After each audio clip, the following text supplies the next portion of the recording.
just can't make it. And they find me they find me in the bed dead, and they're rushing me out down the hall to the elevator. And by the way, dead people can hear and feel your thoughts and everything about you, because the nurses were not concerned that I was dead. They were concerned because they had not come in and checked my vitals when the shift changed at 3:30, which is part of the protocol. And so they are standing in front of the elevator. You know how the elevator dings when it's coming? And I knew that if that bed got on with me in it, with my body in it, got on, or with that body, because I really still would not recognize that it was mine, or would not acknowledge that it was mine, got on that elevator, I was dead and so was the baby. And I had made a promise, and I went back in that body. And it was horrible, it was painful, it was horrible. And the nurses looked at each other across the bed, and the one said, "She's back." And the other one said, "Back to the room." You know, that's, what shall we do? Back to the room. But they did not take me back to the room where I had a roommate. They took me to another room, and they worked on me all night. They did all kinds of stuff. And it was a horrible time of pain and fog and brain fog. And anyway, I'm back.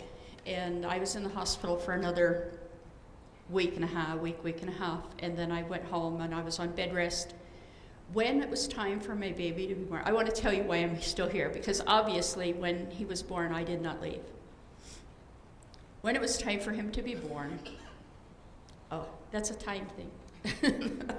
I'm out of time. I guess a couple of things. I do have a book in there, and I have a website, and I have cards in there. So I guess if you want to know more, that's what we'll have to do. But I want to tell you, I do have to do this, I'm sorry.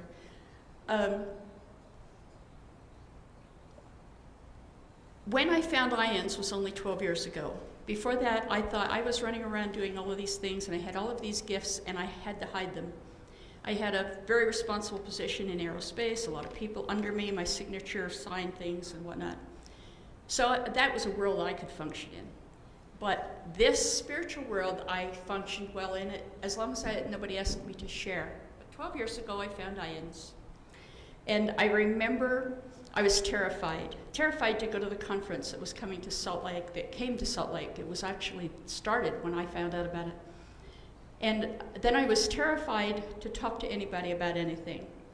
But I went to several conferences, and then one of my friends kept urging me to volunteer to sit on the panel, and I did. And Debbie can tell you, I was terrified.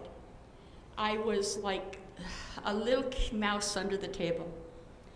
And I want to tell you, anyone who has had an experience, anyone who is connected with IANDS has nurtured me in the palm of their hand, literally.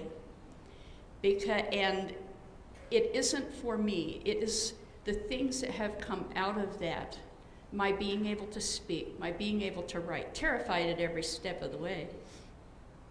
The number of people that have written, called, emailed, whatever, come to me and told me how my books have helped them, how it has helped their family. And I feel more and more and more humble every time that happens. And now a lot of people are buying my books for two very particular things. One, they send them with condolence cards, and number two, people who are terminal have been buying my book before they tell their family that there is no hope, or that they are terminal. And so that is a gift not from me, but it came through me.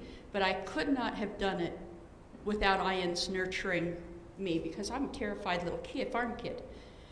So I want to tell you all, that it doesn't matter how scared you are, it doesn't matter how brave you don't think you are. Do it, because it's the other people that matter.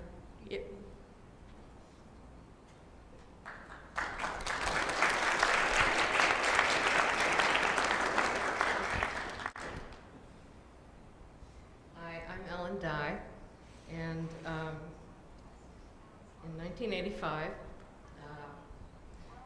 I had a head-on collision, and I was driving at twilight, and it was just a straight road, and there was another car coming the other way as we were going through this intersection. At the last minute, the other car decided to turn left right in front of me, and I had enough time to go, oh my God, and I didn't even think I thought the word turning because it happened so fast. I don't even know if I got my foot off the accelerator. And the next thing I knew, I was looking down at the top of my car. And I was very lucky because I started being a seeker very young. When I was 12, my mother died of cancer, and she was in the hospital. And I had gone to bed, and I woke up, and she was in my room, telling me that she loved me and that everything would be fine. And then she was gone. And at that point, I thought, there's a lot more going on here than they're telling us in Sunday school. And I'm going to find out what it is. And so, you know, when I was in high school, when other girls were sneaking out of the house to go on dates, I was sneaking out of the house to go on seances. And so I had read a lot about out-of-body experiences and near-death experiences. So unlike a lot of people who this happens to, who don't know what's going on, I was like, woohoo, I finally got out of my body. This is so cool. And I noticed that the guy in the car that hit me got out of his car and walked over and stuck his hand through my window and turned my headlights off. And I didn't know what that meant, but I kind of lost interest because it was like, who cares about that stuff? And there ought to be a white light around here somewhere. And as soon as I thought that, there it was. It's like, oh, I'm going. So there was the tunnel, there was the light, and there was this just emanation of this unbelievably wonderful energy. And I realized that I felt like this expanded, expansive being, weightless, and just filling up the universe. And as I was thinking those thoughts, I was moving through this tunnel, and I thought very briefly, I wonder if this is all of the negative energy, the dark parts of the sides of the tunnel, so to speak. I wonder if this is the negative energy surrounding the earth or something. But I didn't really get to think too much about that, because the next thing I knew, I was through that part in this, it wasn't a place, it was an environment, an atmosphere of total love and joy that was so alive, it made me giddy. I felt like bubbles, like effervescence. And I sort of it seemed like I glanced over, although I knew I didn't have a body. And there was my mother, other relatives who had passed, and they all looked so good, and they all looked so happy and so joyful. And it was so wonderful to see them, but I didn't feel like I was really there to see them. But I was so happy that they were fine. And the next thing I knew, I was standing, or seemed to be standing, in the middle of a circle of these 12 or 13 foot beings of light. It was like being in the biggest love embrace that you can imagine. And I just wanted to stay there forever. And I felt like, whoever these beings are my family. These are my kin. These are who I am, somehow more than those others. And I didn't quite understand why, but I couldn't really see faces or anything at that point.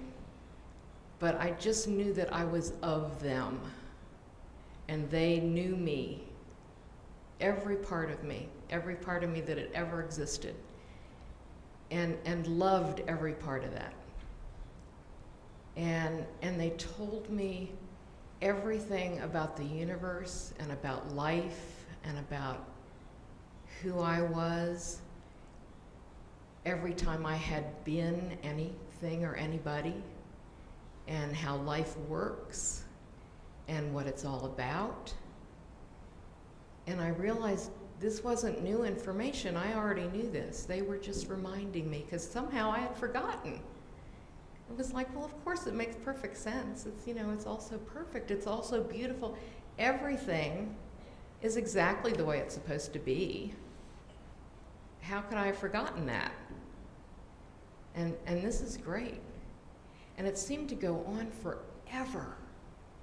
And I was happy to have it go on forever. And at one point I said, you know, I'm not going back there because that place is nasty. People are mean. And you can't, there's not any love there. And this is what love is. This is home. This is the way it's supposed to be. And I don't understand why those people down there or wherever that is have forgotten this. But it's not like that. And I'm not going, and you can't make me. And you know, you can't accomplish anything because it's like walking through waist-deep peanut butter. And it's just dense and awful. And I'm not going back.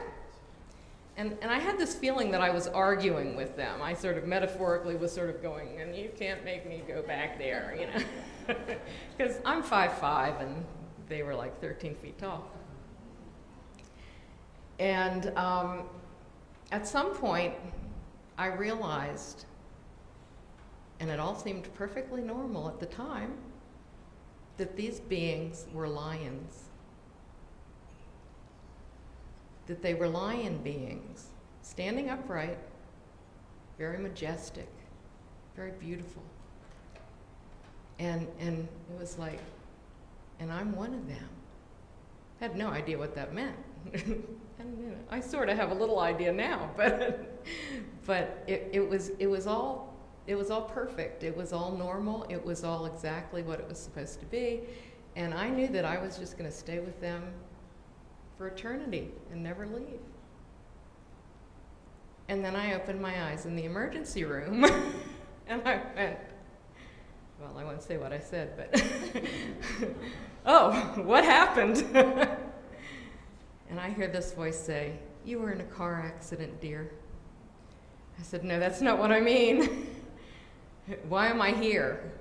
"Well, you were in a car accident and this is the hospital." It's like, no, that's not what I mean. Because what I meant was, why am I back in 3D when I was just saying there's no way I'm going back? And at that point, the police officer came and handed me a citation for driving with my headlights off. I thought, how am I ever going to fight this? Because I can't tell the court that I saw the guy walk over and turn my headlights off while I was out of my body. Fortunately, I didn't have to do that. But so here I was back in 3D, and madder than a wet hen, as they say. And I carried the glow for a while, and that was great.